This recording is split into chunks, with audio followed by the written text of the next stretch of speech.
Bom, parece que estamos gravando. Então, vamos lá, gente. Dúvidas? Hoje eu estou fazendo um pouco diferente. Primeiro, vamos tirar as dúvidas sobre a matéria da aula passada.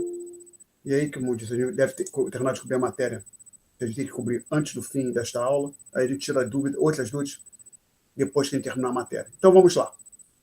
Dúvidas referentes à matéria da aula passada ou da aula anterior, que antecedeu a última aula. Dúvidas? Não? Então, vamos em frente com a matéria. Só uma que eu abri aqui. Notas. O tópico 8. Sim, nós estávamos na página 4. Não, página 3. Nós falamos por que estávamos entrando nesse tópico de ultrapassado, falamos por que isso era importante. Um resumo rápido do porquê da relevância desse fenômeno denominado em português de ultrapassagem, em inglês overshooting, é o seguinte.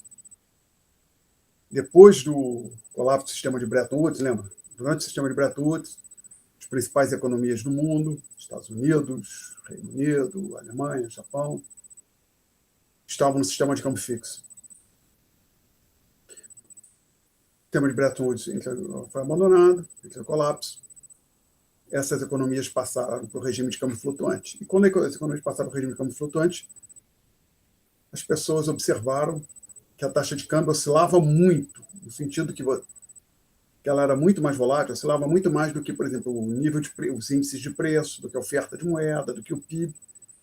Então, a ideia, isso na época era em inglês seria um puzzle, tradução em português seria charada, um mistério, que basicamente você via uma variável que era a taxa de câmbio oscilando muito mais do que os seus chamados fundamentos, as variáveis que deveriam ser relevantes para a sua determinação, como PIB, nível de preços, oferta de moeda, e assim vai. E a ultrapassagem, esse fenômeno da ultrapassagem, quando alguém colocou mostrou em um modelo que a ultrapassagem poderia ocorrer no contexto de um modelo econômico, com agentes racionais, foi importante porque deixou claro, olha, essa oscilação na taxa de câmbio não quer dizer que Primeiro, você trouxe uma explicação sem apelar para a ignorância dos agentes econômicos. Então, você trouxe uma explicação para aquele fenômeno das taxas de câmbio estarem oscilando. E o que é interessante é que mostrou que elas oscilarem, as taxas de câmbio serem mais voláteis que as demais variáveis, não tinha nada demais.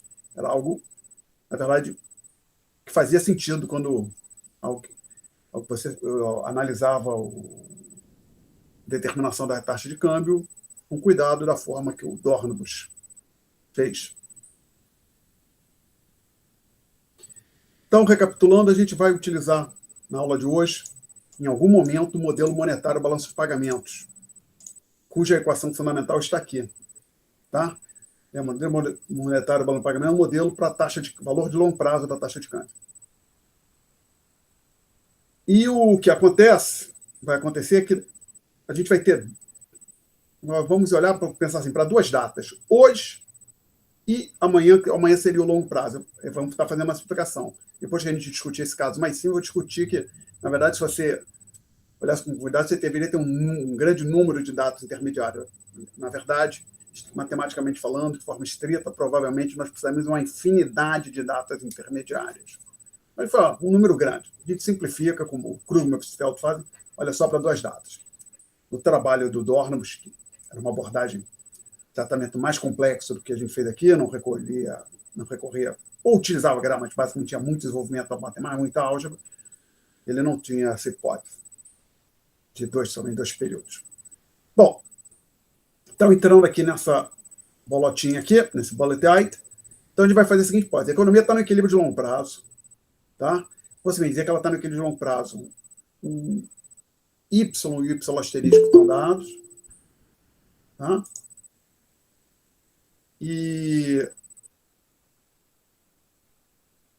como eu mencionei na aula passada, aqui faltou que o M e o M asterisco são constantes, tá? Estamos simplificando ao máximo a questão. Consequentemente, a taxa de câmbio é constante ao longo do tempo. Não é que o câmbio está fixo. O câmbio é flutuante. O mercado, as pessoas podem comprar e vender câmbio, é o preço que elas bem, moeda estrangeira é o preço que elas bem entenderem, mas aconteceu que a economia atingiu um estado no qual a taxa de câmbio, apesar de estar no regime de câmbio flutuante, o seu valor de equilíbrio é constante ao longo do tempo. Então, tendo em vista que a taxa de câmbio é constante ao longo do tempo, inicialmente, no primeiro momento, essa igualdade aqui vai ser satisfeita. A taxa de câmbio um passo à frente é igual à taxa de câmbio hoje. Então, na hora que você diz que isto aqui é verdade, perdão, vou abrir aqui o quadro, começar a escrever, para não perder o hábito. Então, na hora que você diz que o E mais, ou seja, a taxa de câmbio um passo à frente é igual à taxa de câmbio contemporânea, você tem que essa fração aqui, evidentemente, é igual a zero. Consequentemente, a expressão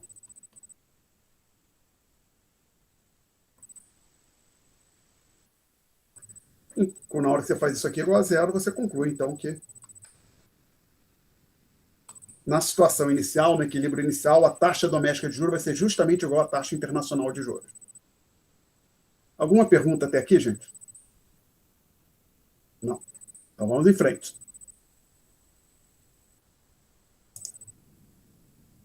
Então, supõe agora que o governo efetua uma expansão monetária, delta M positivo.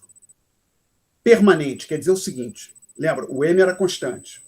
O governo coloca mais moeda na economia, digamos 10%, e depois ele estabiliza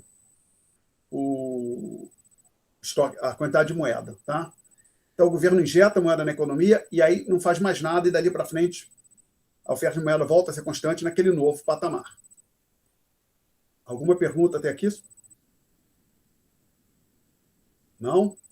Então, a gente vai ilustrar o que acontece na figura 10. Vamos trabalhar bastante. A figura 10 é um pouco complexa. Então, só um minuto, uma coisa que eu quero fazer aqui. Desculpa, deixa eu abrir um outro. Abrir, não, eu quero aqui. Não, é aqui, na verdade. 2021, notas.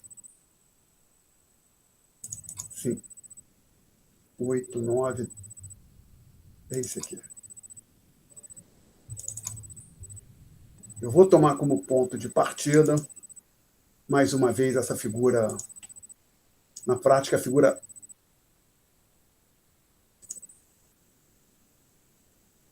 6. É isso que eu quero? Sim.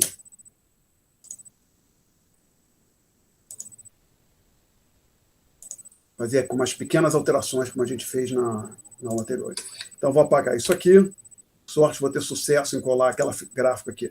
Sim, então, a ideia, eu estou tomando como partida a figura 6 e vou construir aqui, vamos desenhar juntos o gráfico, a figura 10. As pequenas alterações que nós vamos fazer, se eu não tiver como formular.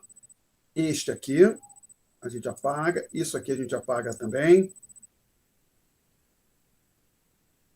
E agora nós vamos colocar um subscritos e algumas outras coisas. Sim, então vamos lá. Preto. Vou dar o preto aqui. Não vou deixar em azul para todo mundo. Não, bota preto, melhor. Então, A1, F1, R asterisco, que vai ser o R1. Na situação inicial, a taxa doméstica de juros era igual a R asterisco, estou usando esse fato aqui. M1, para lembrar, oferta de moeda, que o nível de preço vai permitir que mude, tá? E aqui a taxa de câmbio, que eu vou chamar de E1. Tá? Então, a figura 10 deve ter tudo isso lá. Ok? Então, deixa eu ver o que eu faço nas notas de aula. Tá. E aqui também tem um.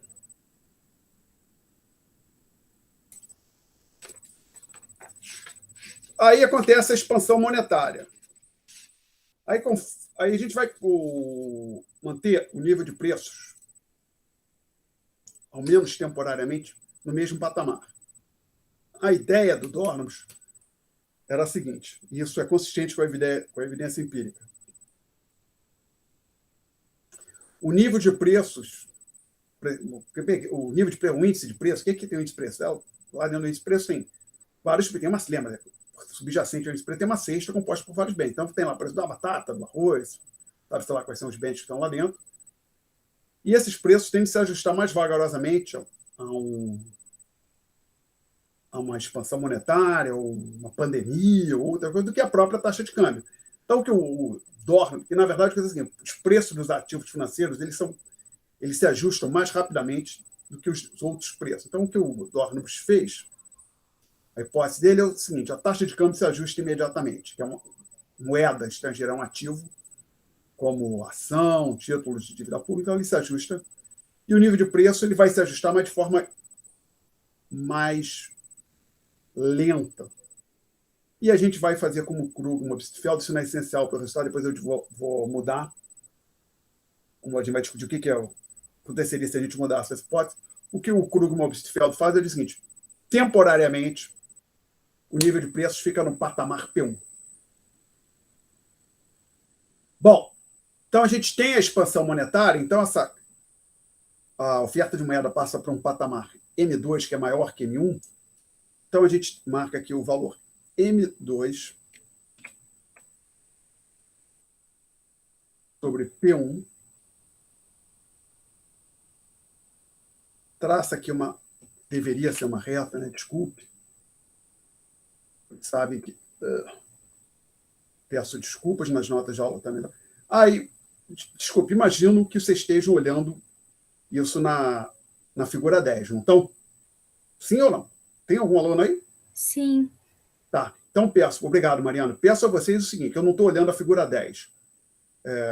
Por quê? Para ter certeza que se eu olho a figura, isso pode. Acho que fica mais didático fazer sem olhar, porque eu tenho que parar e pensar exatamente o que está acontecendo, e aí eu explico para vocês. Então, peço, se vocês perceberem alguma diferença do que eu estou fazendo aqui com relação à figura 10, me avise imediatamente, para a gente não perder tempo. Então, o que acontece num primeiro momento é que a oferta de moeda aumenta, então a gente tem agora o nível de preço vai mantendo o patamar P1, então a gente tem aqui esse M2 sobre P1, essa fração maior do que aquela outra, então a gente tem uma nova curva S2, tá? E o equilíbrio no mercado monetário, que estava acontecendo no ponto B1, passa a acontecer nesse ponto que eu vou chamar de B2. Até aqui isso está consistente com as notas de aula? Com a figura 10? Tem muito mais coisa, mas tem um ponto B2, assim, à esquerda do B1, olhando. Sim. Obrigado. Então vamos lá, a gente tá isso aqui para cá, ó, que nem a gente fez aqui com o B1, só que já veio pronto, né? Eu não fiz em sala. Aí você marca aqui um valor R2. Esse R2 é o novo valor de equilíbrio da taxa doméstica de juros após a expansão monetária. Alguma dúvida até aqui? Agora que vem o truque, hein? Que é não copia. Se tem alguém copiando, não copia.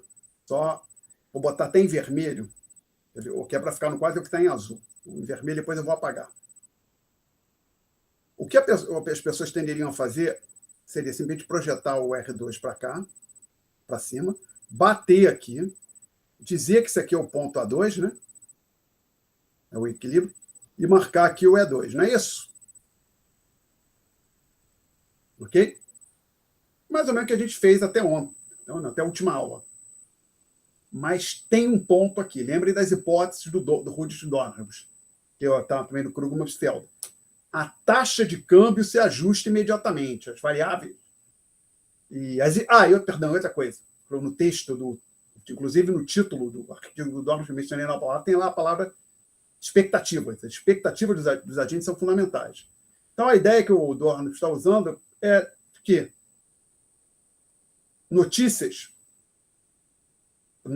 as novas notícias são incorporadas imediatamente nos preços dos ativos financeiros. Então, a Petrobras descobriu um campo de petróleo, isso impacta o preço da ação da Petrobras. Teve uma greve numa empresa tal, o preço da ação dela vai cair rapidamente. Né?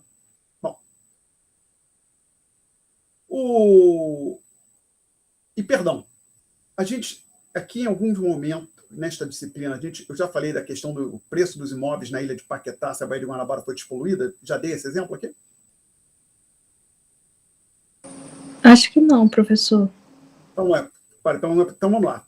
Veja bem o que eu vou dizer. Suponha que chega aqui para nós a notícia de que a Baía de Guanabara vai ser despoluída. E a notícia é firme. Sabido, Baía de Guanabara daqui a 20 anos vai estar absolutamente cristalina. Tá? Isso é um absurdo. Fazer de conta que essa notícia chegou e é sabido, não tem como. Não vai estar limpa amanhã porque tem que fazer um bando de obras, o que mais? Vai ser feito e daqui a 20 anos a Baía de Guanabara vai estar absolutamente cristalina. Qual seria o impacto disso sobre o preço de imóveis na Ilha de Paquetá, na Ilha do Governador, no Flamengo, Botafogo, Icaraí, São Gonçalo, Duque de Caxias também, Magé, esses municípios, nas localidades na beira da Baía de Guanabara? Aumentaria. Aumentaria. Obrigado, Rafaela. Aumentaria, né? Acho que todo mundo concorda com isso. Agora, olha que coisa. Aumentaria quando? Só quando terminasse de despoluir daqui a 20 anos? Acho que aumentaria agora, Obrigado. pela previsão. Aumentaria agora. Então, assim, eu observo que eu nem falei nada, eu só joguei isca e vocês morderam. Basicamente, vocês estão dizendo assim, então, eventos futuros, desde que eles sejam antecipados, impactam as variáveis econômicas hoje. Sim. Então, assim, esse é um bom exemplo. Se hoje todo mundo ficar sabendo que a Baía de Guanabara vai ser despoluída e tiver certeza, você já puxa o preço dos ativos para cima. Mas ninguém vai ter certeza. Suponha que então tem a notícia que tem um programa de despoluição que tem uma probabilidade de 50% de dar certo. Isso já puxaria o preço para cima hoje. Provavelmente não tanto quanto se fosse 100%, fosse garantido que a Baía de Guanabara seria despoluída. Tá? Mas o fato relevante aqui para nós é que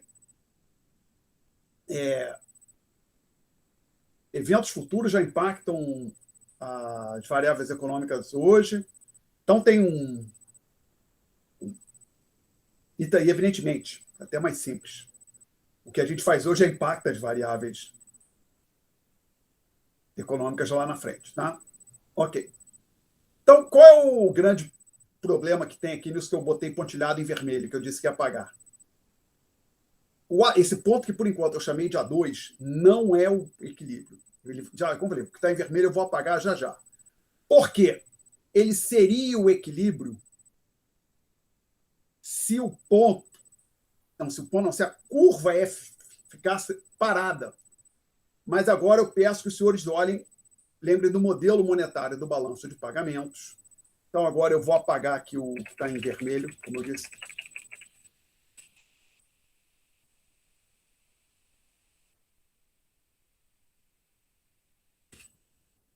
E lembre que a equação fundamental do modelo monetário do balanço de pagamentos, a gente tem aqui nas notas de aula, por escrever essa aqui é a equação 1.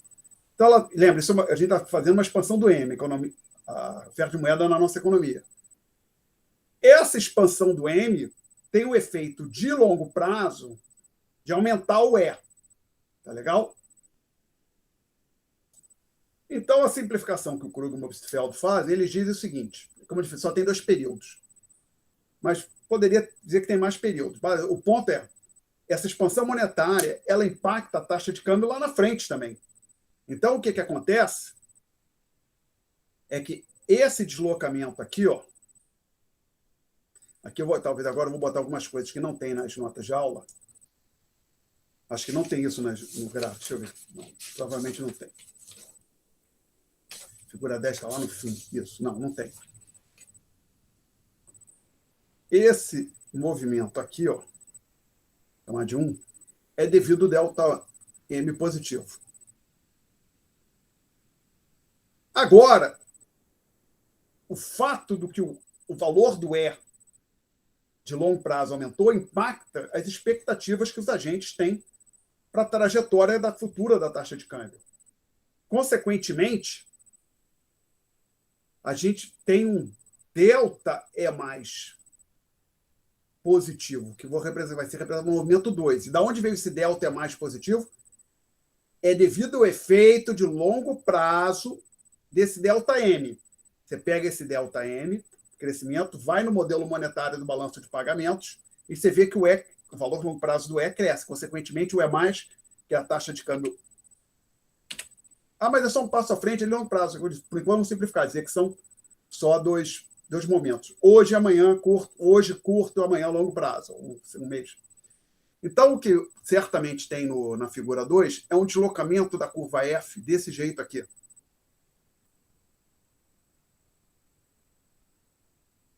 Tá?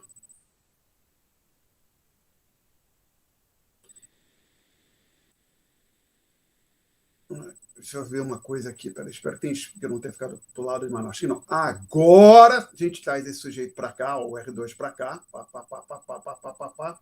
Bate aqui, faltou. No final está melhor, espero que vocês me perdoem. Então, esse valor aqui, eu espero ter chamado esse ponto de A2. Deixa eu ver se eu chamei de A2 ou A3, qual foi o nome que eu dei para isso. Tem vários pontos dessa figura 10. Tem o ponto A2. Tá? Exatamente A2. E desculpe, aqui não precisa ser pontilhado, normalmente a gente coloca uma linha cheia, né? Desculpe. Ok? Então, esse aqui seria o E2. O novo valor de equilíbrio da taxa de câmbio. Então, você pode interpretar o seguinte: a taxa de câmbio passa desse patamar para isso. Se você pegar isso aqui é só essa distância vertical aqui é só devido à mudança na taxa de juros. Esse outro pedaço aqui é devido ao deslocamento da curva F, tá? Alguma pergunta até aqui? Não? Então, agora um ponto importante aqui nessa exercício dessa passagem é que esse A2 é um equilíbrio de curto prazo. No ponto A1, a economia estava num equilíbrio de longo prazo. Aí teve a expansão monetária, tirou a economia do equilíbrio de longo prazo, colocou num equilíbrio temporário, e agora o que a gente vai fazer é analisar a passagem do equilíbrio de curto prazo, que é ilustrado pelos pontos A2 e B2, para um novo equilíbrio de longo prazo, que nós vamos tentar identificar aqui. Alguma pergunta até aqui? Então, esse ponto aqui, desculpe. Aqui é o passagem 2, tá? O deslocamento 2. Bom, agora, o que seria o novo equilíbrio de longo prazo? O truque aqui, que o ponto é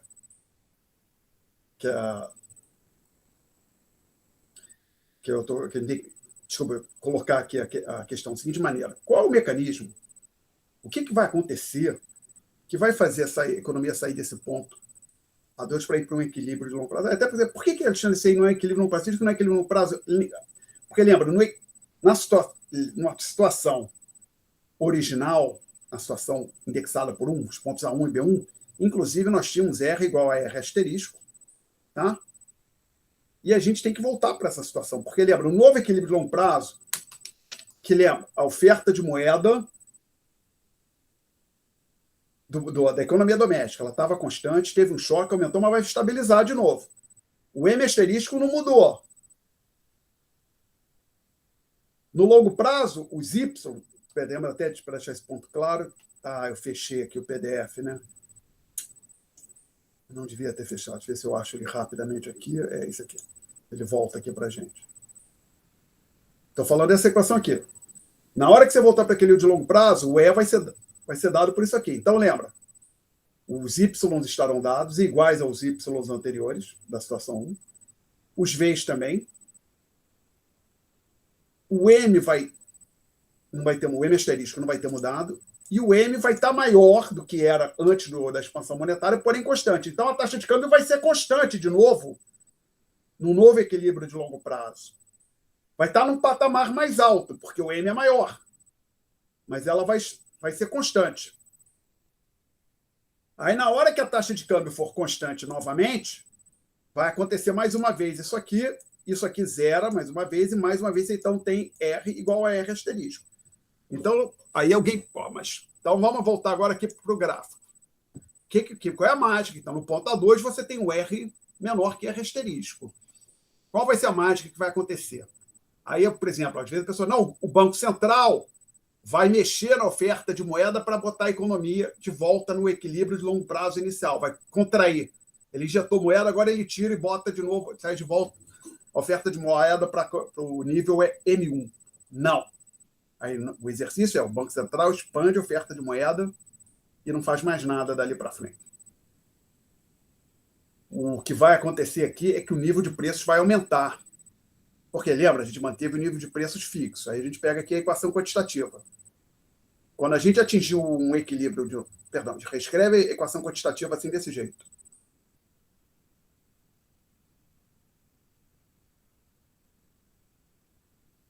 O y barra v não mudou. Tá? Consequentemente, no longo prazo, o m sobre p tem que ser constante. Constante no seguinte sentido. Quando você atingir um novo equilíbrio de longo prazo, até não usei bem a palavra constante, desculpa. Num novo equilíbrio de longo prazo, a fração m sobre p vai ter que ser igual ao valor que ela tinha antes da expansão monetária. Então, para que você volte para um equilíbrio de longo prazo, vai ser preciso que o M2 sobre um nível de preço, que eu vou chamar provavelmente de P2, permito só conferir no gráfico, seja igual a M1 sobre P1.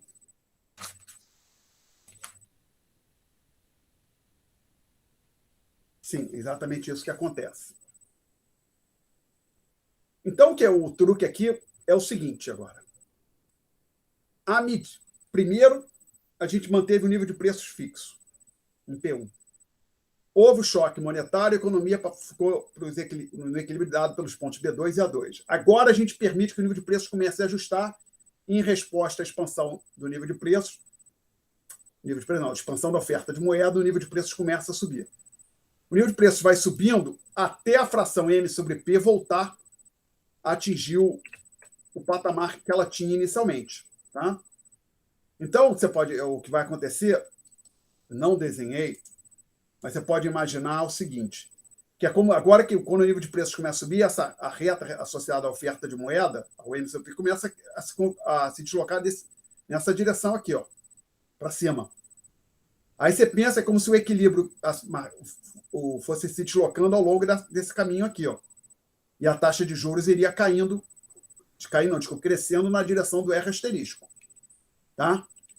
Eu não ilustro tudo isso nas notas de aula, eu só coloco, então, aqui digo que tem uma nova oferta de moeda que eu chamo aqui de S3.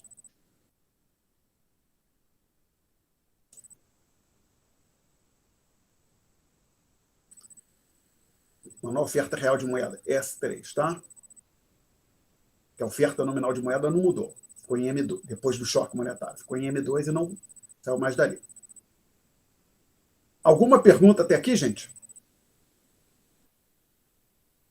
Não? Então, o que acontece agora? Aqui, você tem um equilíbrio B1, agora lá em cima vai ter um novo equilíbrio que eu vou chamar de A3. Sim. Ao qual está associada a taxa de câmbio A3. E você a taxa de nominal de juros retorna para o patamar R asterisco, tá? Então, você pode imaginar que o que acontece é o seguinte, o equilíbrio aqui embaixo vai se deslocando ao longo desse segmento, até voltar para o patamar B1, e lá em cima você tem um deslocamento ao longo dessa reta aqui, até chegar no ponto A3. A curva F estamos mantendo parada. Depois eu vou dizer que não deveria, mas essa simplificação que o Krugman e Obstfeld fizeram, nós vamos fazer também. Então, acho que aqui, nesse gráfico agora, eu tenho tudo que a gente tem na figura 10, eu estou olhando ali, exceto esse valor aqui, que eu dei um nome de étil. Tá? Alguém quer fazer alguma pergunta? Não? Então, vamos ver o que eu escrevi aqui. Tem mais algumas coisas para a gente comentar depois. Então, indo para a página 4. Situação inicial. As curvas iniciais S1, D e F1 e a reta vertical associada ao R asterisco. Assim, aqui nas notas de aula eu menciono que subjacente à curva F1 tem a hipótese que o E mais é igual ao próprio E1. Que lembra, a taxa de câmbio estava no patamar E1 e ela é constante ao longo do tempo. Então é mais igual a 1. Aí o equilíbrio inicial, os pontos A1 e B1. A expansão monetária gera o deslocamento de S1 para S2. Você já falou da oferta. E perdão, vou colocar aqui para ficar com você. Pode chamar isso aqui, se quiser, de 3. Então, se o 3 é devido ao crescimento do nível de preços. Tá? A única coisa que o governo fez foi expandir a oferta de moeda e dali para frente tudo aconteceu naturalmente, sem intervenção governamental. Aí eu menciono assim, efeito de curto prazo. Ponto B2 é um novo equilíbrio de curto prazo no mercado monetário. Aí até aquela discussão inteira, se o E mais não se alterasse, a curva F ficaria nesse patamar, nessa posição F1, o novo equilíbrio, taxa de câmbio de equilíbrio seria aquela associada a esse ponto, seria aquilo que é o etil, que aparece com muito mais clareza no gráfico das notas de aula. Contudo, como a gente discutiu, é a equação fundamental do modelo monetário valor pagamento que aparece na página anterior, na página anterior. Implica o valor de longo prazo de E cresce. Isso impacta imediatamente as expectativas. Então, ou seja, aquele elevação no E+, que é uma variável futura, impacta as variáveis contemporâneas, inclusive a taxa de câmbio. Assim sendo, ocorre o deslocamento de F1 para F2. Consequentemente, A2 é um novo equilíbrio no mercado de câmbio. Em síntese, após o choque monetário, o equilíbrio de curto prazo passa a ocorrer nos pontos A2 e B2. Efeitos de longo prazo. De acordo com a equação quantitativa, N sobre P igual Y sobre V, sendo que as variáveis do lado direito são constantes. Desta forma, o mesmo vale para a razão M sobre P. Repetir desta forma, né? Então, seria bom ter aqui, colocar assim sendo, M sobre P precisa retornar ao seu valor inicial para que a economia atinja um novo equilíbrio de longo prazo.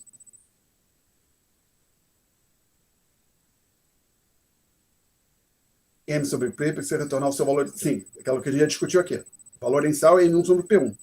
Como M está fixo, vai acontecer que o nível de preço cresce.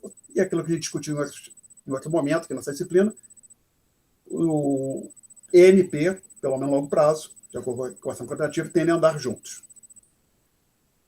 O crescimento em P ocasiona o deslocamento de S2 para S3. Tá? Inclusive, eu menciono aqui, ó, no quadro.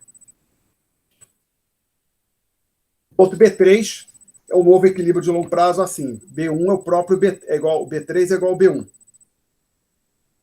O ponto A3 é o novo equilíbrio de longo prazo no mercado de câmbio. Agora, uma hipótese implícita é que o subjacente à curva F2 está a hipótese de que o E+, associado à curva F2, é o próprio E3, que é o valor da taxa de câmbio no equilíbrio de longo prazo. Aí eu menciono depois, na verdade, deveríamos ter vários deslocamentos na curva F. Por que eu estou dizendo isso? Suponha que isso aqui vai acontecendo gradualmente, esse deslocamento aqui, de A2 para 3, vai acontecendo gradualmente ao longo do tempo. Então, se você levar o deslocamento de A2 para 3, demora, digamos, 30 dias. Você está medindo o tempo em dias. Então, você teria possivelmente 30 valores diferentes para a taxa de câmbio de equilíbrio. E para cada um deles, você teria uma curva F, uma posição para a curva F. Então, você pode pensar no seguinte, à medida que o A2 vai se deslocando aqui, você também teria deslocamentos na curva F. Claro, evidentemente, o gráfico ficaria muito complicado. Então, a hipótese simplificadora do Krugman-Obstfeld, que não foi o Dornbusch não usou isso, o Krugman-Obstfeld que usaram, eles botaram já a curva F na posição que ela vai ficar no fim, naquele longo prazo, que facilita consideravelmente a análise gráfica. Tá? Perguntas? Agora, no último travessão da página 4, eu digo o seguinte, observe que a taxa de câmbio ultrapassa temporariamente o seu valor de equilíbrio de longo prazo, pois E2 maior que E3. Sim. Vamos lá. Eu quero... Alguém se opõe que eu apague essas... Ops! Alguém se opõe que eu apague isso tudo aqui? Não? Então isso vai ser apagado.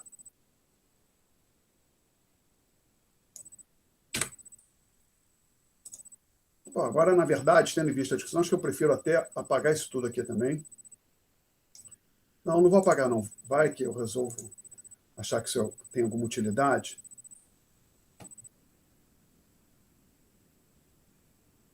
Deixa eu só fazer o seguinte aqui.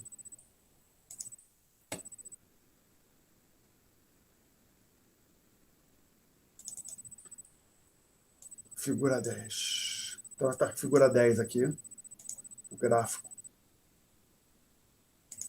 Aqui, só que eu...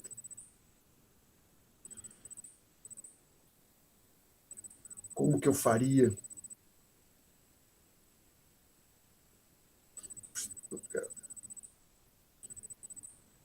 Para escrever aqui. Acho que eu tenho que minimizar isso aqui. Vamos lá.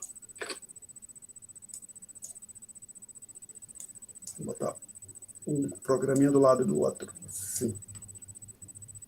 Mas o meu problema aqui. Vamos ver se ele consigo andar para a direita aqui. Não consigo. Correr um risco. Só. Vou apagar isso aqui e espero não me arrepender.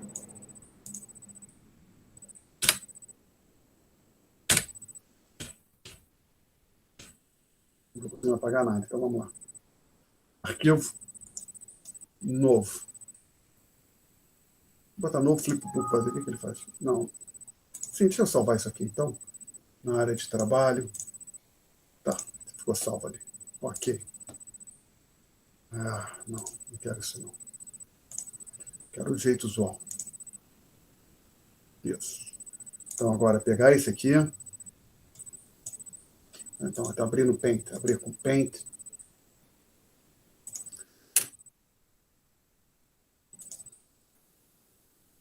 Selecionar tudo. Copiar. Editar, colar. Então, isso aí então é a figura 10. Então, o que acontece aqui com a taxa de câmbio, se a gente olhar a trajetória dela no tempo?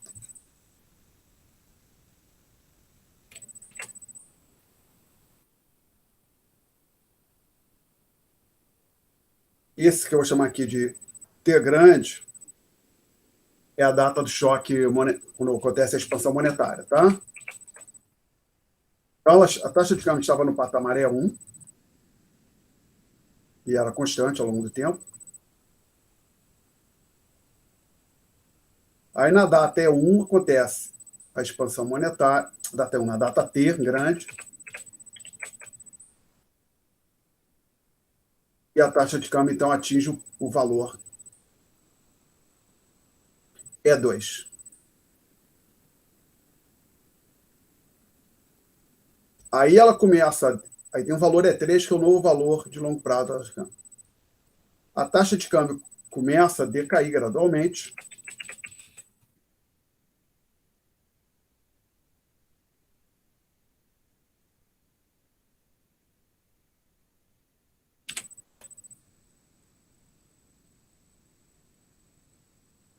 E depois estabiliza.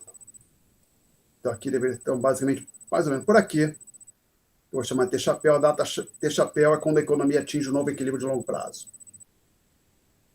Tá? Então, o que acontece com a taxa de câmbio? Ela estava no patamar 1. Na data T, ela dá um pulo para o patamar E2 e depois cai gradualmente para o patamar E3. Então, por isso vem o nome da passagem. O valor de... Ela tem que subir de E1 para E3, mas ela ultrapassa o E3. Ela vai até E2 para depois voltar para o patamar E3.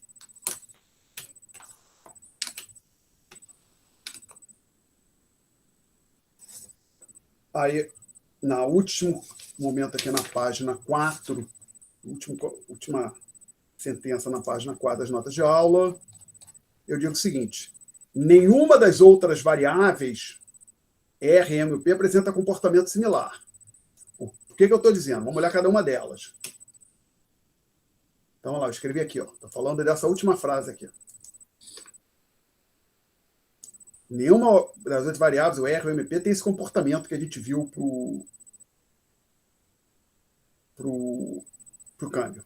Inclusive de haver uma ultrapassagem. Discutir cada uma delas. O M. O M estava constante no patamar M1. Na data T grande, o governo injeta moeda na economia, aí o M passa de M1 para M2 e estabiliza. Então, a trajetória temporal do M, podemos até ilustrar de forma simplificada aqui, só que aí permitam-me... Não, mas eu preciso desse gráfico aqui. Como que eu vou fazer isso?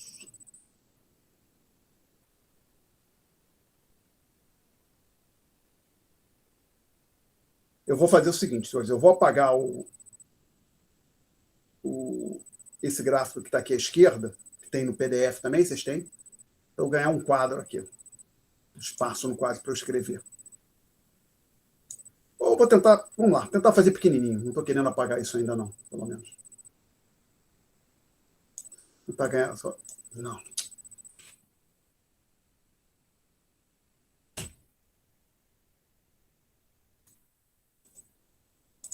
Vou tentar arrastar isso aqui um pouco para ganhar espaço. Não, não consigo arrastar. Não.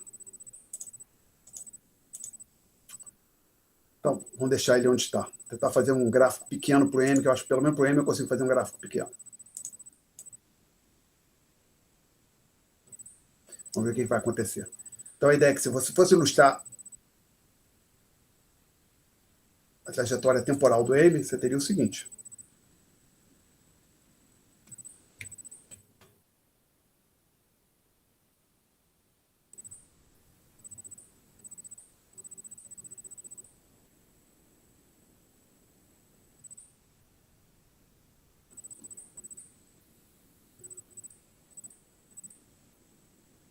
Constante no patamar M1, na data T grande, ele sofre um acréscimo e volta a ser constante. Tá? Então, essa é a trajetória do M. Ok?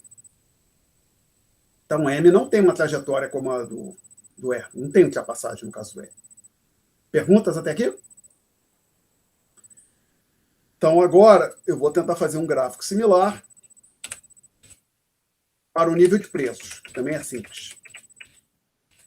Um pouco mais complicado que o do M, mas dá para fazer. Ah, aumentou aqui. Putz. Imagem.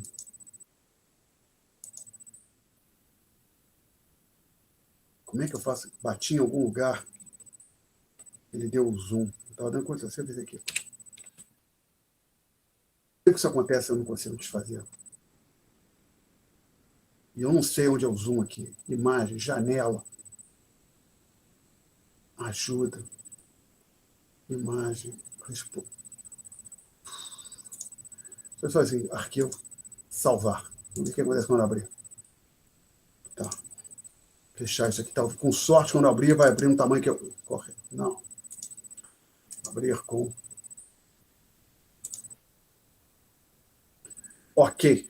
Voltou para o tamanho que a gente queria. Peço desculpas por isso, senhores. Esse software é bom para o desenho, melhor para desenhar do que o Paint, mas tem algumas coisas que ele faz que até hoje eu não consigo domar plenamente esse software. Coisa muito complicada para este velho professor. Me respeite, que eu tenho mais de 50 anos. Tem que ter paciência comigo. Então, aqui a data T grande. Agora, isso aqui, estamos falando nível de preços. Então, o nível de preços, até a data T grande, ele estava no patamar P1. Ele vai atingir um patamar P2, que é maior do que P1.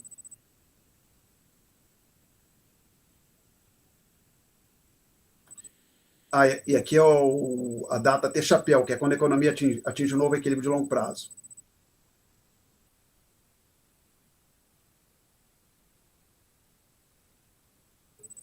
Então, assim, alguma coisa desse tipo assim, o nível de preço vai subindo gradualmente até aí se estabiliza no patamar P2, quando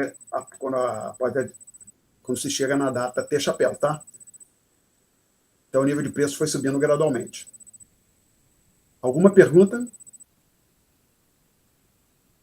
Não? E agora, a taxa de juros. que essa é uma variável financeira, essa tem um comportamento, ela dá um pulo, ela tem um comportamento diferente. Vamos ver o que acontece com a taxa de juros.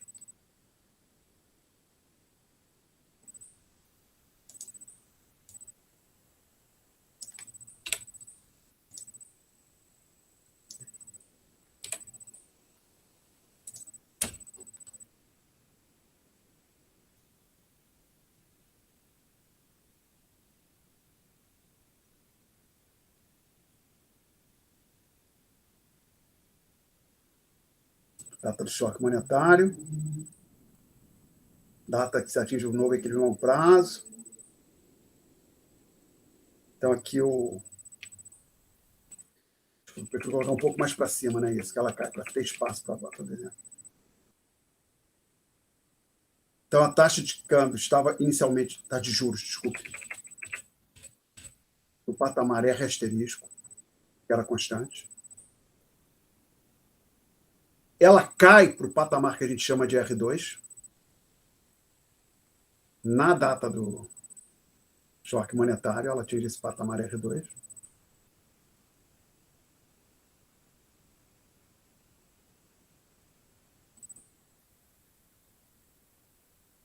E depois, lembra, ela vai crescendo. À medida que a gente vai caminhando aqui, ó, ela vai crescendo, vai se deslocando de R2 na direção do R asterisco. Então, ela vai crescendo alguma coisa desse tipo assim. Aí ele estabiliza quando chega em T chapéu. Tá? Então, nenhuma das três variáveis apresenta o comportamento de ultrapassagem exclusivo da taxa de câmbio. Tá? Alguma pergunta até aqui? Agora, não. Então, observe o seguinte. Essa trajetória do câmbio lá em cima e descer foi para um choque monetário. Agora, imagine isso no mundo real, onde tem vários bancos centrais injetando, retirando de moeda, aumentando ou contraindo a oferta de moeda. Tem choques de outra natureza, por exemplo, choque de petróleo, pandemia, guerra em algum lugar, bababá. Então, não é de surpreender. Agora que você vê, quando você olha um choquezinho só, a taxa de câmbio é mais volátil, tem um comportamento completamente distinto das outras variáveis, não é de surpreender que, quando você joga então, no mundo real, que tem muito mais choque, oscile muito mais do que as outras variáveis. E não há nada de irracional. Veja bem, aqui nessa discussão, a gente não ficou dizendo que os agentes eram irracionais, nada do tipo. A gente tem equilíbrio no mercado financeiro, onde os agentes estão comprando e vendendo ativos, equilíbrio no mercado monetário. E aí, meu último comentário aqui, que eu vou fazer, agora antes de fazer esse comentário. Perguntas até aqui? Então, vamos lá, gente. O último comentário é sobre a hipótese que o P inicialmente fica constante. Que isso você não precisa ter exatamente essa hipótese. O que você precisa ter para que a ultrapassagem aconteça você precisa da seguinte hipótese. O nível de preços não pula imediatamente na data, ou seja, não tem que haver uma defasagem entre o choque monetário e a mudança no nível de preços, de forma que se atinja um patamar P2. Por que eu estou dizendo isso? Suponha que na mesma data do choque, assim, nessa que eu chamei aqui de T grande, no mesmo momento que acontecesse o choque monetário, o nível de preços pulasse imediatamente para P2. Se o nível de preços pulasse imediatamente para P2, esse deslocamento de S1 para S2 na prática nem ia acontecer. O que iria acontecer? O Banco Central ia isentar a moeda, o nível de preço se ajustava imediatamente, então a fração M sobre P ficaria constante. Então essa reta aqui ficaria sempre no mesmo patamar. Então o equilíbrio aqui seria B1 e B3. A fração não sairia desse ponto. A única coisa que aconteceria seria, devido ao choque monetário ou a mudança na taxa de câmbio de longo prazo, seria o deslocamento de F1 para F2. Então, você sairia do ponto A1 para o ponto A3. Então, a taxa de câmbio sairia instantaneamente de A1 para A3. Não haveria ultrapassagem. Então, vamos lá. Para que a ultrapassagem aconteça, é necessário que o nível de preços não atinge imediatamente o patamar P2, que haja um ajuste gradual, ou seja, que não é instantâneo no nível de preço em resposta ao choque, à mudança na oferta de moeda. O Krugman e o Obstfeld fizeram o caso extremo, que na data do choque, que é quando choque mudança na oferta de moeda, o nível de preços não muda. Precisava ser tão extrema a hipótese? Não. Você poderia pensar aqui o seguinte: suponha alguma coisa intermediária. Eu falei, Krugman e Obstfeld mantiveram o nível de preço no patamar P1, num primeiro momento, depois permitiu que ele se ajustasse. O outro extremo, o nível de preços pula imediatamente de P1 para P2. Pensa uma coisa intermediária. O nível de preços dá um pulo, mas não chega em P2, ou seja, ele dá um pulo e depois converge gradualmente para P2. Por exemplo, que ele caísse pulasse para um patamar que permite chamar de 1,5, onde esse 1,5 aqui é um apelido que eu estou dando para um nível de preço intermediário, que seria, então, um nível de preços que ficaria entre o P1 e o P2. Então, na data de choque monetário, P pula para esse que eu estou chamando de P 1,5. Aí você teria, então, aqui esse valor M2 sobre P de 1,5 e teria aqui uma oferta de moeda. Era para ser horizontal. Deixa eu chamar aqui de S 1,5, tá? Aí, então, você vê de ter o equilíbrio sendo um ponto, sendo um ponto como esse ponto aqui, ó. Aí você ainda teria ultrapassagem, seria menos intenso. Você atingiria essa taxa de juros, você traz para cá, o novo equilíbrio de curto prazo seria aqui, ó, com uma taxa de juros um pouco mais baixa do que E2, porém acima do E3. Então, a ideia aqui é o seguinte: você não precisa assumir que o nível de preço fica parado, mas você também não pode assumir que ele se ajusta instantaneamente, atinge imediatamente seu patamar de longo prazo, tá? Permitindo que ele tenha um ajuste gradual, você ainda tem o fenômeno da ultrapassagem. O que vai acontecer, quando você olhar graficamente, vai ser menos intenso, né? Que a taxa de câmbio não ia bater lá no patamar E2, ia atingir um valor entre E2 e E3. Perguntas? Senhores, a matéria do curso acabou. Então, vamos abrir para dúvidas. Dúvidas? Não? Não? Professor, é dúvidas em relação a essa parte que a gente acabou ou pode ser qualquer uma das partes que vai cair na matéria, na matéria da prova? Pode ser tudo, só de fazer isso, ter certeza. Sobre essa matéria que a gente acabou de discutir, alguém quer fazer pergunta? Então, tudo. Pode fazer qualquer pergunta, Rafael. Eu queria saber se o Desculpe. senhor... Não, Oi? Desculpe. Antes de olhar as perguntas, vamos definir uma coisa importante aqui. Dei um segundo aqui para olhar um negocinho.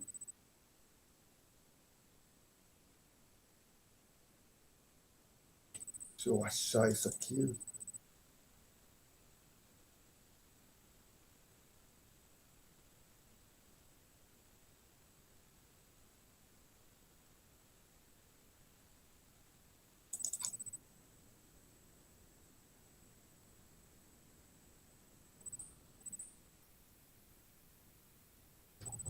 Isso aqui.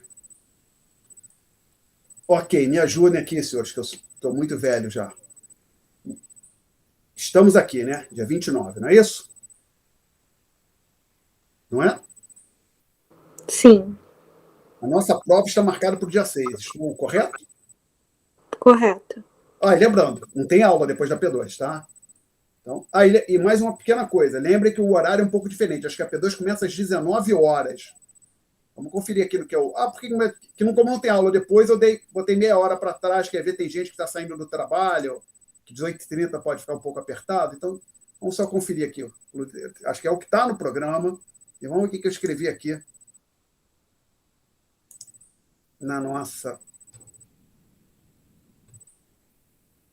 Onde é que tem aqui provas? Vai aqui, questões.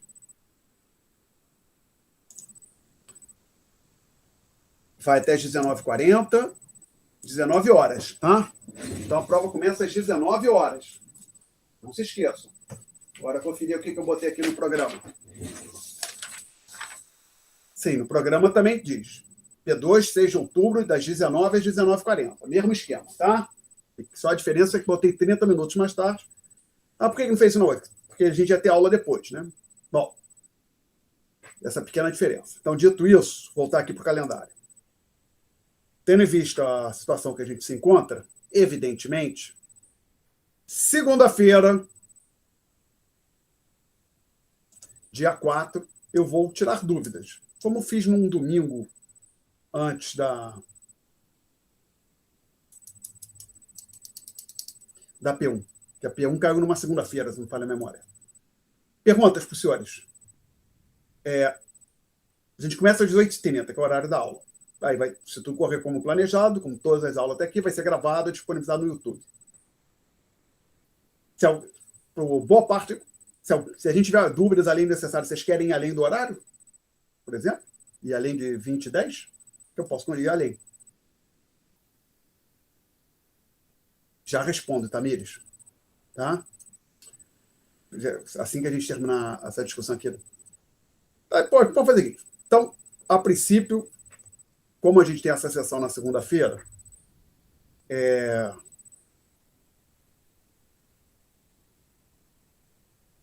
então a gente tem aula na segunda-feira, não tem sessão de dúvidas no domingo à noite. Tem na segunda. Aí, se chegar na segunda-feira, quando estiver chegando 8 horas, a gente chegar à conclusão que precisamos de mais algum tempo, a gente pode ir além ou marcar para terça-noite. Alguém teria interesse na terça-noite ou prefere liquidar tudo na segunda? Ou vocês não têm opinião? O que vocês acham de me ajudar, gente? Por mim, na segunda, professor. Então tá, a gente avança na segunda, a gente vai além do horário aí. Vai ser gravado, tá? Ok.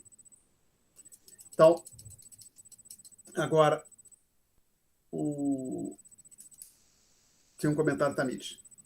Não, Tamires, 40 minutos. Aí eu tenho que preparar a prova para a pessoa fazer naquele tempo. Fui bem sucedido até hoje. Não aconteceu na minha carreira como professor de chegar numa prova minha, uma turma, digamos, de 20, 30, 40 alunos, quando faltam 1, 2 minutos, ter mais da metade da turma fazendo a prova. Normalmente o pessoal sai antes. Então, assim, eu vou me virar para fazer uma prova que o aluno consegue fazer em 40 minutos. Tá? Na verdade, até menos, né? Calibra aquilo lá para 30 minutos, a pessoa ter 10 minutos. Deve ser mais do que suficiente para digitalizar. Tá? Pergunta, gente. Então, desculpa, agora eu interrompi a Rafaela. E agora, perdão, Rafaela, fala a sua dúvida, que eu não te deixei falar. Peço desculpas. Não, tudo bem, professor. Eu só queria perguntar se o senhor poderia explicar como fazer a leitura. É porque eu estava revendo a matéria, né, para a prova. No tópico 6, tem a figura 5 e 6, no final da página. Nota de aula, você está dizendo? Isso, no tópico 6. Tá. Figura Aí eu queria saber... 6. Isso, se o senhor poderia fazer a leitura para mim, porque essas duas últimas eu não entendi muito bem. Leitura ou explicação? Não entendi muito bem. Explicação, né, de como interpretar esses gráficos. Então, vamos lá. Só um minuto.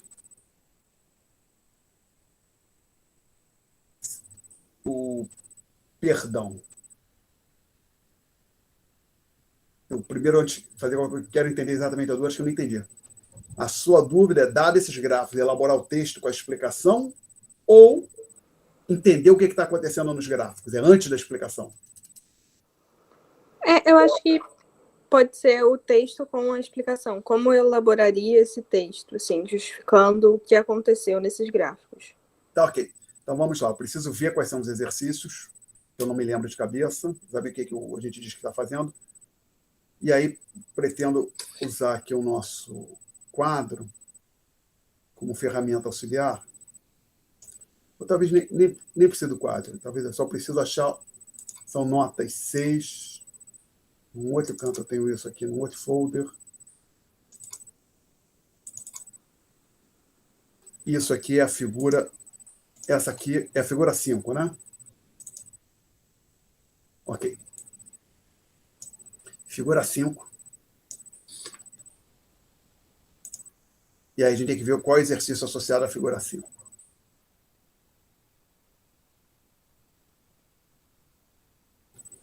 Cotas de importação. Então, basicamente, o que aconteceu é que o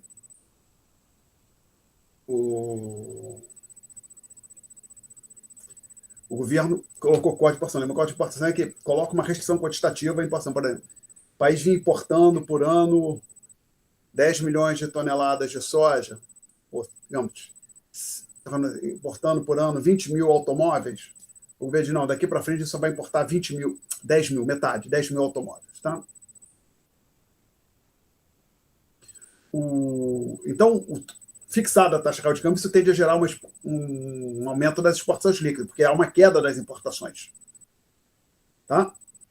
Então, acho que podemos virar para cá. Então, isso gera um deslocamento para a direita da curva DL. Tudo é isso que acontece. Então, e agora aqui, lembra, o nosso roteiro era falar das curvas iniciais, falar do equilíbrio inicial,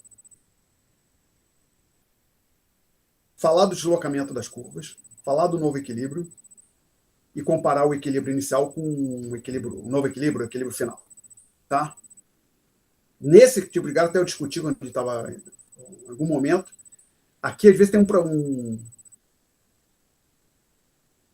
processo de vai e volta, em inglês é back and forth, você não consegue fazer exatamente naquela ordem que eu fazia. Por exemplo, às vezes você precisa achar o equilíbrio aqui para posicionar, para achar esse valor x1, e isso permite posicionar essa cor. Mas acho que aqui vai ser possível. Então, eu diria o seguinte, antes da situação, uma coisa nessa direção, antes da imposição das cotas de importação, ou na situação inicial,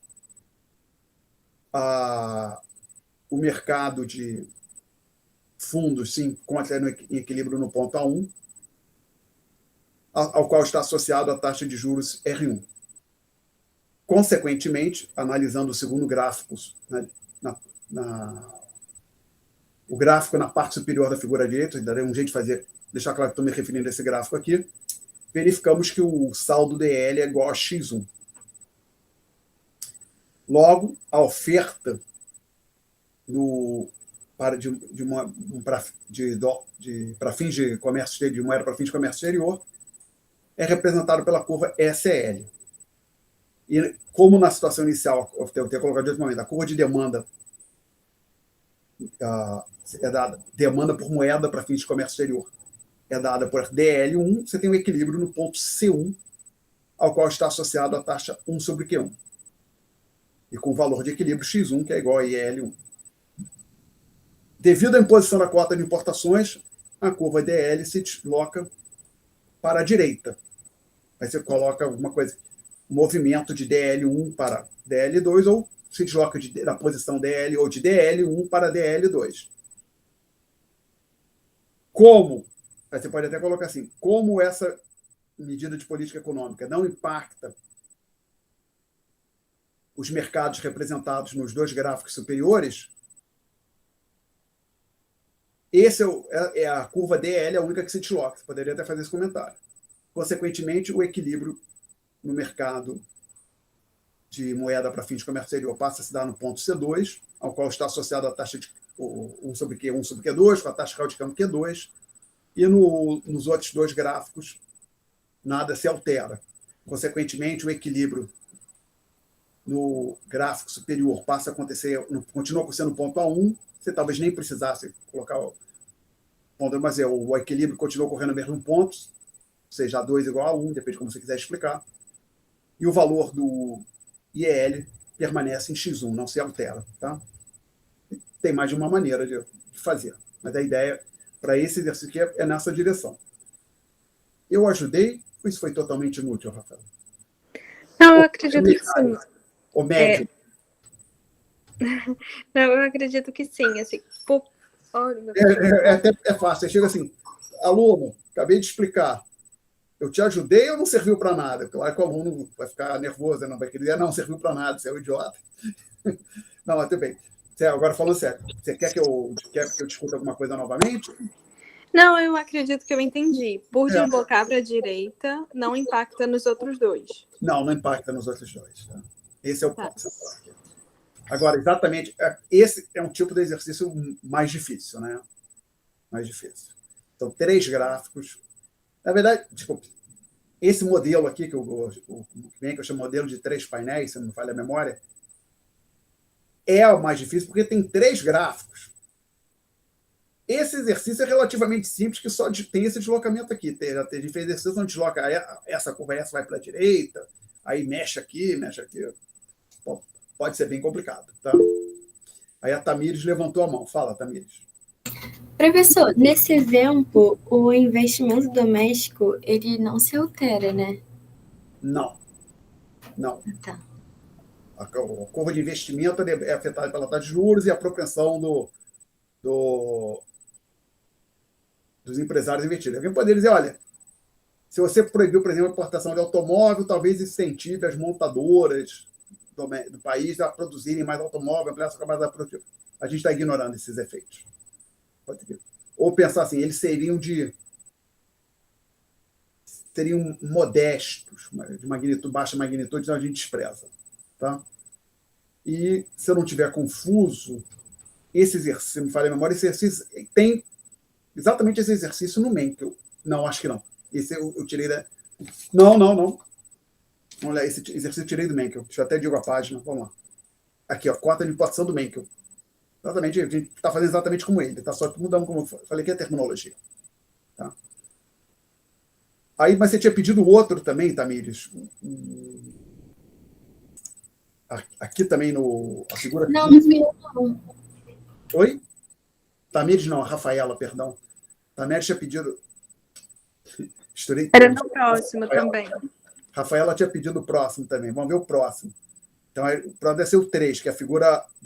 É o exercício de fuga de capitais, né? Figura 6. Isso. Tá. Então, deixa eu ver se eu acho isso aqui. É essa figura aqui? Eu acho que é. É a última da página. Tá, deixa eu ver. Não com certeza que é essa.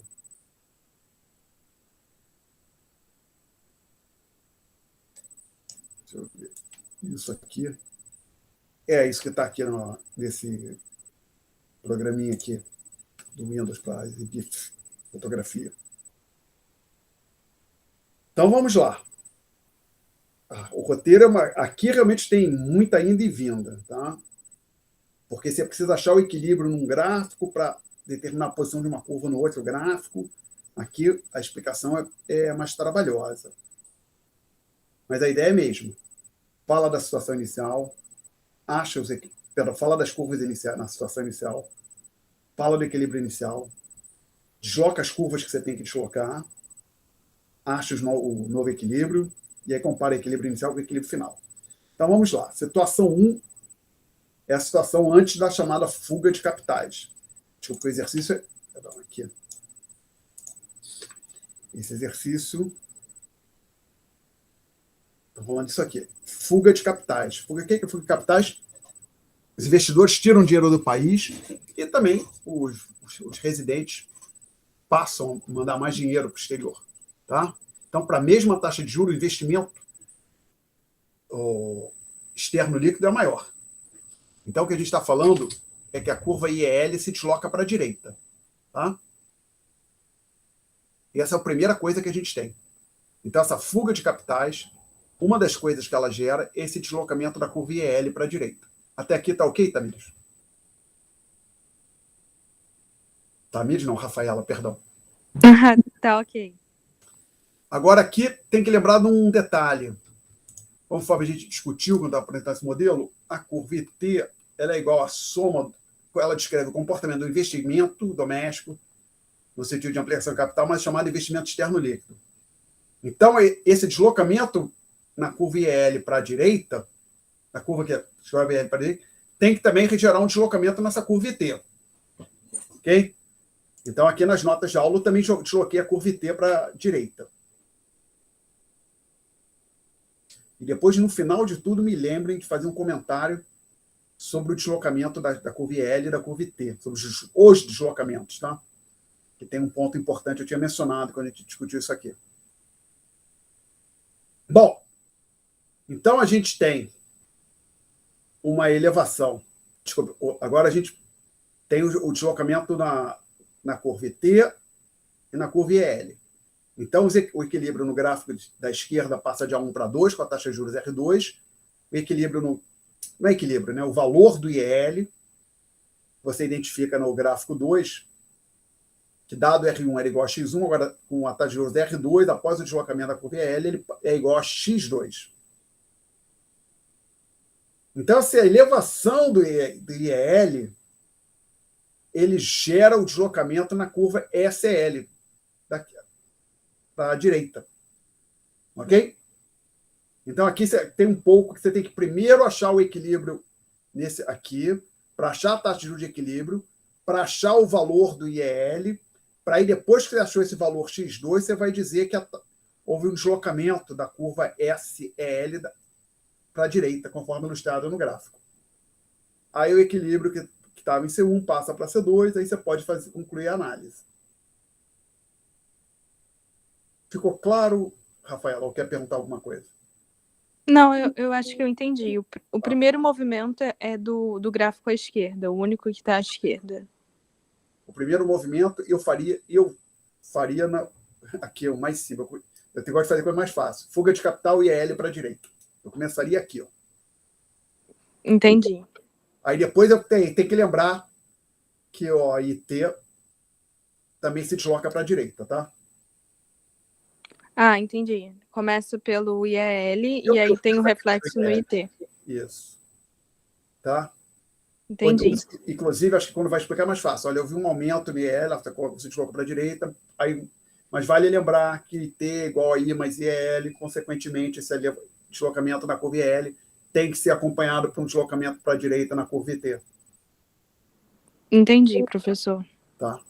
Obrigada. Agora, esse é um exercício difícil, que tem uma sutileza que, inclusive, no manual do Mencken ele não se deu conta, ou se deu conta, não se ou ele. Realmente o Mencken não faz esses. Então, saber, eu ouvi, mas tem tempo isso. Que a situação é a seguinte: o que as editoras fazem lá nos Estados Unidos? Editora de livro-texto. Primeiro, esse livro de introdução à economia, livro de cálculo. Cálculo é assim, o pessoal faz na engenharia, cálculo 1, cálculo 2, cálculo 3, também tem na economia. Esses livros, eles, digamos, ano sim, ano não, eles lançam uma nova edição e não muda quase nada no livro. Você não tem nenhuma diferença palpável, maior parte das vezes. Mas aí o que acontece? Aqui no Brasil não, mas nos Estados Unidos, a editora já prepara um kit completo para o professor. Se o cara adotar o livro, ele ganha um jogo de slides no PowerPoint, para ele não ter que preparar notas de aula. Ele ganha lá a solução, um livro de solução. Então, basicamente, por que a editora faz isso, gente? Por que a editora é tão boazinha assim com o professor? Ninguém tem ideia, não? Para o professor adotar o livro e indicar para os alunos comprarem o livro, né? Tá? Então agora, lá nas universidades americanas, então tinha, né, que estava lá, um comércio de livro-texto. Basicamente, o sujeito faz a introdução à economia 1 e 2, usa o manual do Mencken, aí vai para lá para o terceiro, o não vai mais usar o manual do Mencken, ele revende. Então, dentro da própria, normalmente, pela Universidade de Minnesota, outros tinham também, a Universidade de Minnesota tem 1 ou 2 livrarias dentro da universidade, que é da própria universidade, e lá dentro da livraria tem a seção de livros usados, como se fosse um sebo dentro da livraria. Aí, isso na época que estava lá, que não tinha internet, essa coisa, agora você pode anunciar por exemplo, na sua página no Facebook, ou botar num desses sites de venda, possivelmente tinha livro-texto usado até no eBay, imagino, né? Não tenho certeza.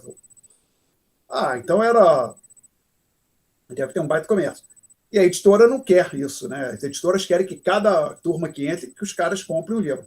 Então, o que elas fazem? Elas pagam, convencem os autores do livro, ou pagam, o autor faz porque no interesse dele que ele ganha uma percentagem uma comissão nas vendas dos livros, né? Não, acho que a palavra correta é comissão. Ele ganha basicamente, o livro é vendido por $100, de cada desses $100, 10 vão para o autor do livro, uma coisa desse tipo, 20. Então, o fato que o conjunto autor, editora, eles têm um incentivo a forçar os alunos a comprarem a edição mais recente, para que eles não participem daquele comércio de livro usado. Então, o que eles fazem? Lançam uma edição nova, onde não muda quase nada, mas muda, por exemplo, em alguns livros, esse aqui não, mas já vi livro que só muda a ordem dos capítulos e fica até pior. Nos exercícios, eles trocam a ordem dos exercícios, só mudam o número, mas essencialmente o mesmo livro. Só faz, aí entrega o kit. Entrega, o professor ganha. O professor ganha o livro. O professor ganha o livro e o kit completo. Aí o professor simplesmente adota a edição mais nova, né, também. E aí os alunos são obrigados acabam tendo que comprar a edição mais nova, né? Basicamente, o professor está seguindo a 8ª edição, se o aluno conseguir a 6ª ou a 7ª, ele fica com um problema para acompanhar, saber qual é o exercício, ou comparar a resposta, porque mudou os números, né? Então tem todo o esforço. Mas então, assim, o ponto é. Esses livros vendem muito. Então, esse livro de Introdução à Economia do Bem, que é disparado o mais bem sucedido aí nos últimos anos, vendia muito. Então, a notícia que eu vi é que, em algum momento, para uma edição do livro, o Menkel, para gerar uma nova edição, ele ganhou $1 milhão, só para atualizar. Vocês comparem uma edição com a outra e veem como é que ele foi bem pago para isso. Sendo que não é ele que faz isso, provavelmente ele tem uma equipe. Tudo isso por quê? Porque provavelmente o seu Menkel ele não faz esses gráficos. Ele talvez tenha um assistente de pesquisa, a editora paga ele para pagar um aluno de doutorado para fazer os gráficos para ele, né? Bom, aí o que acontece é que no gráfico que eu estou dizendo, porque teve um erro ali. Aí está dizendo, só para ter dúvida, eu detesto olhar coisas que eu escrevi no passado. Por que eu não gosto de olhar para aquilo que eu escrevi há 1 mês, 2, 1 ano, 3? Não gosto muito. Por que vocês acham que eu não gosto? Bom, uma razão óbvia, para mim, não me agrega nada, né? Já pensei muito naquilo, mas uma das coisas é, particularmente, passa um tempo, não sei se você já pensou em escrever uma carta, uma mensagem para alguém, um documento, você escreve o documento, você lê, revê, tá legal, aí guarda. Se você for olhar uma semana depois, o que normalmente acontece quando você passa um tempo e olha uma semana depois?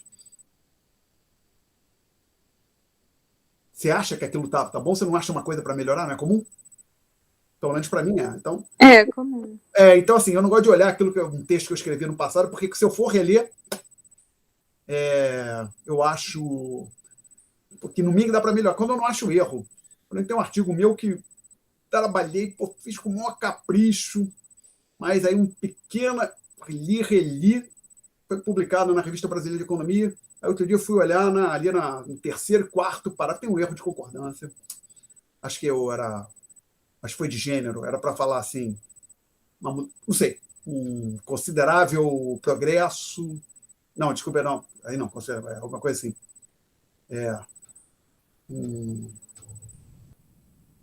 Coloquei o nível de preço, como eu coloquei assim, um nível de preço, escrevi a nível de preço, alguma coisa assim. Um erro de concordância lá. Talvez fiquei bem desapontado. Então assim, eu acho erro nas coisas que eu escrevo, não só de redação, em outras coisas também, tá? Em gráfico, às vezes. Inclusive aqui no gabarito, né? Eu peço para vocês acham que o gabarito, alguém achou diferença no gabarito, né? Então, fazer eu falar, identifiquei um problema ali no livro-texto um ponto lá que não está muito bem explicado no livro-texto, não quer dizer que eu esteja desqualificando o livro-texto, os autores, a equipe que trabalha, não. Porque é um trabalho difícil, né? Eu escrever um texto como esse do Menkel é difícil, tanto que eu não me meto a escrever, tá? Bom, dito isso, o que eu estou dizendo que está faltando? Eu me lembro que eu discuti isso quando a gente apresentou esse exercício em particular nas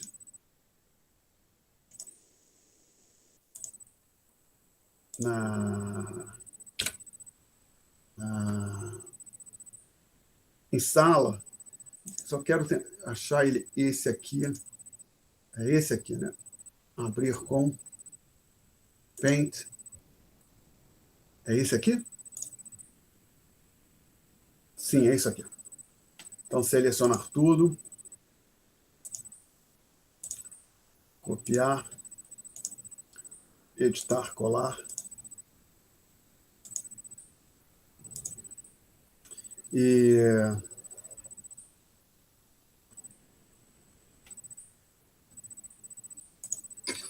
Então, o meu ponto é o seguinte: quando eu desenhei isso aqui, eu tive cuidado de fazer isso, tá?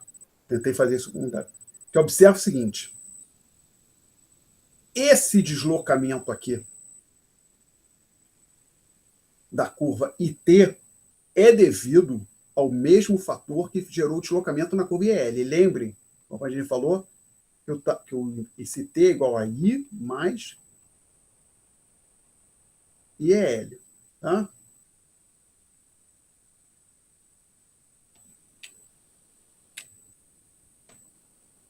Bom, qual a implicação disso aqui para a gente? Suponha, agora,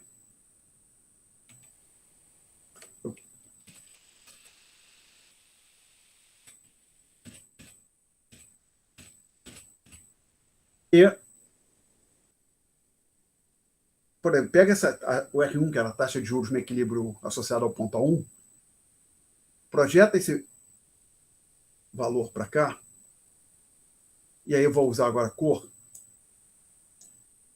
Eu estou falando, então, suponha que a gente mensurasse com régua essa distância horizontal aqui, tá? Aí, digamos que fosse 2 centímetros. A distância horizontal aqui, eu vou marcar em vermelho, teria que ser 2 centímetros também. Então, eu estou dizendo o seguinte: o comprimento desse segmento vermelho tem que ser igual ao comprimento do segmento verde. Por quê? Ora, o que pensa assim, o investimento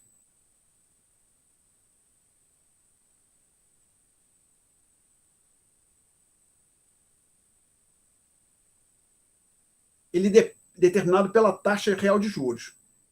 Como eu estou mantendo a taxa de juros no patamar R1, quando eu caminho, por exemplo, daqui para cá, o valor do investimento ficou constante. Digamos, se aqui no ponto A1 o investimento é igual a 10, quando a gente olhasse o que acontece quando a gente estivesse aqui nesse ponto, depois da deslocamento do IL, o investimento ainda seria 10, porque a taxa de juros não mudou.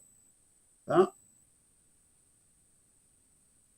Quem teria mudado seria o IEL. E aqui quem mudou foi ele. Então, se esse deslocamento aqui corresponde a 5 centímetros e corresponde a, digamos, 20 milhões, isso aqui tem que corresponder a 5 centímetros, 20 milhões também, tá? Então, é importante que esses dois deslocamentos, se você mensurar a distância horizontal e mensurar essa aqui também, ó, ops, tá a mesma cor. Por exemplo, então essa distância verde aqui, ó, teria que ser igual à distância vermelha aqui também.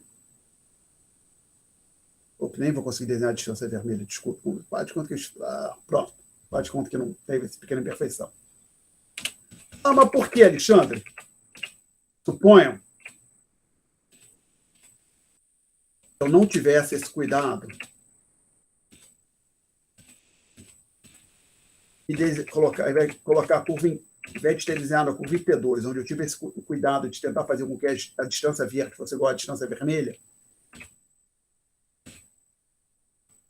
eu colocasse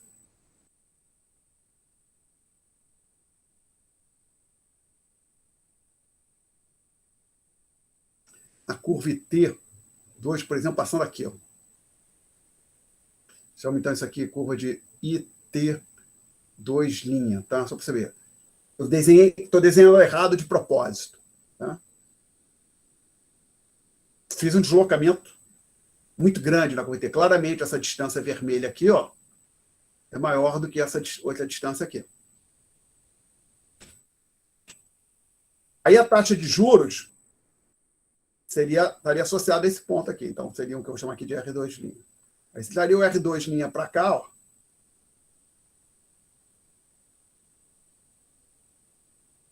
Aí, o que aconteceria com o X aqui nesse gráfico? Cairia em vez de aumentar. Ok? Cairia em vez de aumentar. Quando ele em equilíbrio, ele aumenta. Quando você faz o gráfico corretamente, levando em conta que essa distância aqui tem que ser igual a essa distância aqui, o X aumenta. Enquanto aqui, se você fizer o desenho de qualquer maneira, diminui. Então, tem essa sutileza. Agora, se alguém for olhar qual é a página que eu falei que isso está no Menkel, 397.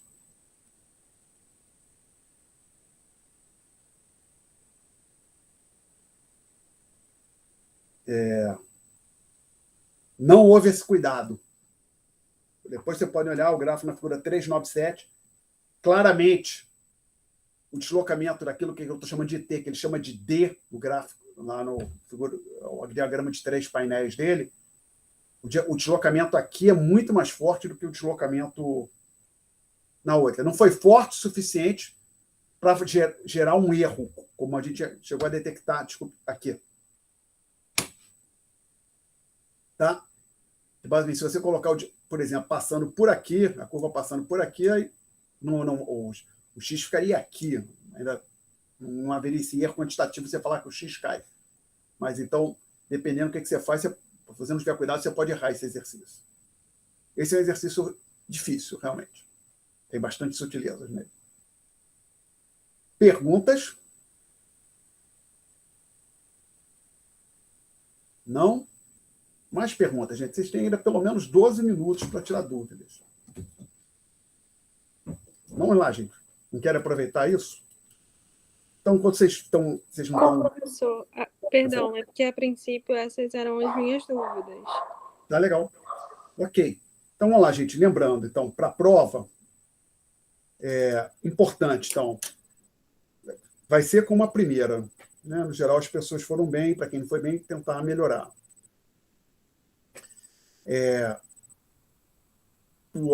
Vale aquelas mesmas coisas, principalmente que essa hora você já tiver esse cuidado, né? Mas talvez tenha que lembrar. Às vezes, se você fez, por exemplo, quando eu fiz a P1, fiz na casa... Fiz na casa do meu pai, agora eu vou fazer na casa do meu irmão, um outro local, no outro cômodo. Lembra lá de checar as condições de luminosidade, simular que você está tirando a foto direitinho. Você não se esquece que você pode fazer a lápis, para você tirar foto, escanear, não tem diferença, né? Só no meu caso, quando eu escrevo a lápis para escanear, eu tenho que usar o grafite B2. Então, usar o grafite, aquele que vem usando na lápis 0 HB, ficou horroroso quando eu escaneio. Tá? Se for possível, tenta ter um esquema, um backup para escanear, digitalizar. Por exemplo, tem um computador que você vai usar, mesmo que não seja só seu, que você compartilha com pai, mãe, irmão, reserva o computador para o horário da prova, fica com o seu celular na mão, se só tem um celular, vê se tem um pai, um irmão, uma mãe, que deixa um celular de sobreaviso, se o seu celular falhar. Tem que aprender nesse mundo online aqueles truques. Até, por exemplo, já aconteceu de eu dar aula uma vez, foi semestre passado, essa mesma disciplina, que a internet aqui que eu tenho, TV a cabo, aquele pacote da NET, que agora é claro, né?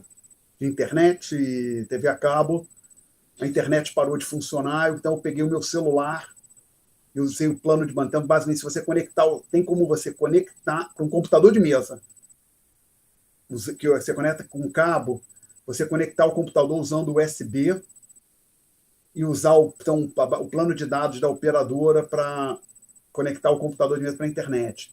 Se você estiver usando um computador que conecta por Wi-Fi, você pode ativar lá pela boa parte dos celulares, até no meu, que não é ponta de linha, ativar ele para funcionar como um roteador, né? Para distribuir sinal para outros aparelhos. Então, se dar conta disso, tentar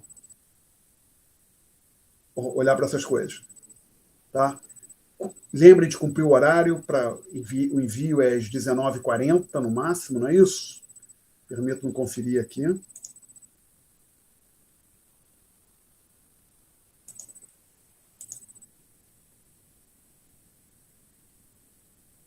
Às 19h40, tá? E a prova começa às 19 horas. ou seja, eu disponibilizo no site às 19 horas. Lembrando, eu não vou estar logado aqui, não. Tá? Então, basicamente, você tem que fazer aí nesse endereço e olhar a prova. Alguém quer fazer alguma pergunta sobre a prova, propriamente dito? Não, professor, só para confirmar, vai ser do tópico 5 ao 8. Isso. Ou vai pegar um pouco do quarto? Não, 4 a gente descobriu inteiro na primeira prova, 5 ao 8. Até tem que atualizar o website, tá? Porque também já acabou hoje o 8. Matéria, então, definitiva, que acho que no website eu estou dizendo. Não, aqui, deixa eu botar aqui.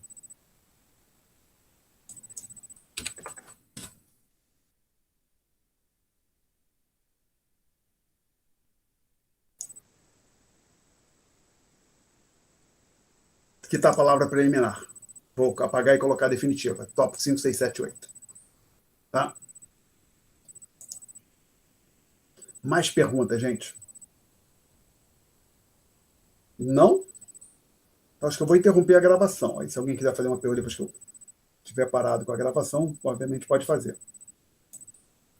Ah, perdão. E só deixa eu deixar isso aparecer na gravação. Só como sessão de dúvidas, para não ficar bem claro para todo mundo. Não é uma. Ou seja, aula de segunda-feira é para tirar dúvida. Não é uma sessão de resumão, dicas que eu vou resolver a prova, mas basicamente, como foi para P1. Eu apareço lá na sala de aula, né, nesse espaço virtual, e tiro dúvidas. Basicamente, quem tem dúvida, vai falando.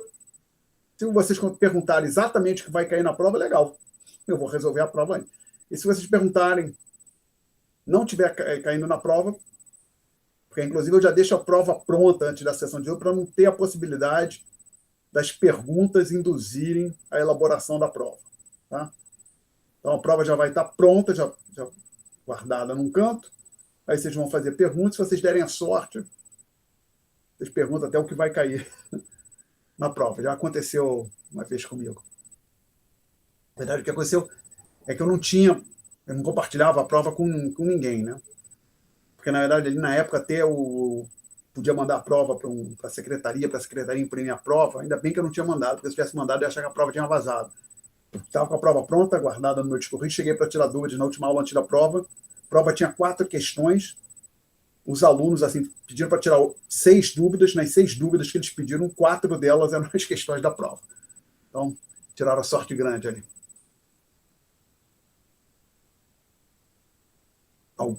O que você quer dizer o resto do livro? Os outros capítulos? Aqueles que eu não cobri aqui, Augusto, é isso? Se você tem interesse, não vou cobrar na prova, Augusto, mas se você gostou do livro, quer estudar mais economia, uma excelente ideia. Eu acho que o livro de Menck é excelente. É muito bom. Você pode aí, você pode ler à vontade, pode ler mais. Aí, não sei se os senhores viram, quem quiser ler outras coisas além do manual, acho que para vocês, quem gostou de economia, lê o manual do Menck é excelente ideia. Aqui, quando você entra na página ensino, para quiser outras coisas, eu tenho aqui leitura sugerida, que aí não é para uma turma específica. É para todos os meus alunos. Vocês podem sair olhando esses livros aqui, todos aqui. Ó. Maior parte desses livros, eu diria, então, talvez, olha, esse que Price Theory não, esse Conversation with Economics para vocês não, então eu não olharia para esse Price Theory do Freire, nem esse Conversation with Economics. Esse aqui talvez seja complicado, que a matemática tem uma matemática lá. Então, e esse aqui também não. Então eu tiraria. Ó. Não, acho que não vai recomendar para vocês. Esse aqui não é recomendável. Esse aqui não é recomendável. Esse aqui também, para quem não está estudando economia, não é recomendável. E o Price Theory do Friedman também acho que é um pouco complicado. Mas tem menor. Talvez depois, se você ler todo o manual do Menck, talvez você consiga acompanhar o Price Theory do Friedman. Acho que os outros são...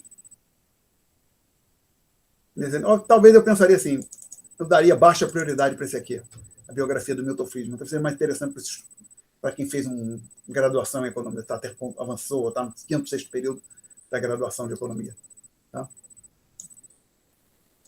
Ok, eu vou parar a gravação.